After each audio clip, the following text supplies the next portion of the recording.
ডাইভারদের ইতিহাস অনেক সমৃদ্ধ।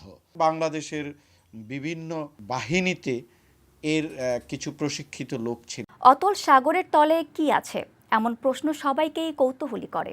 সাগরতলের জগৎ দেখার কথা এখনো অনেকের ভাবনায় স্থান পায় না, অথচ দুঃসাহসিক এই অভিযানকে দেশে কেউ কেউ পেশা হিসেবে নিতে শুরু করেছেন। কি আছে এই বিশাল জলরাশির গভীরে তা জানতে ভূমিকা রাখছেন দেশে। আর সাগরতলে পর্যটনের ধারণা অন্য অনেক দেশে প্রতিষ্ঠিত হলেও আমরা মাত্র শুরুর মুখে। দেশের সাগরতলের জগৎ ও সেখানে নিয়মিত যাত্রীদের চাঞ্চল্যকর অভিজ্ঞতার বর্ণনা নিয়ে দেখুন কাজী বাপ্পার কয়েকটি প্রতিবেদন।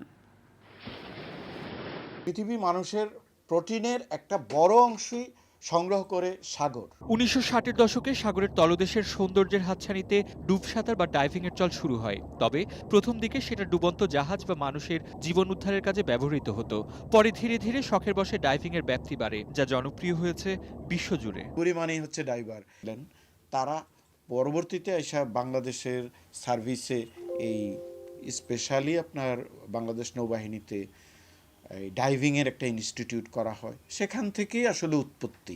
৯০-এর দশকে দেশের নগণ্য সংখ্যক ব্যক্তি শখের বশে নিজস্ব উদ্যোগে ডাইভিং করলেও ২০০০ সালে প্রথম প্রতিষ্ঠান হয়। বর্তমানে দেশে হাতে গোনা কয়েকটি প্রতিষ্ঠান সাগরতলে যেতে ইচ্ছুক পর্যটকদের যাবার আয়োজন করে।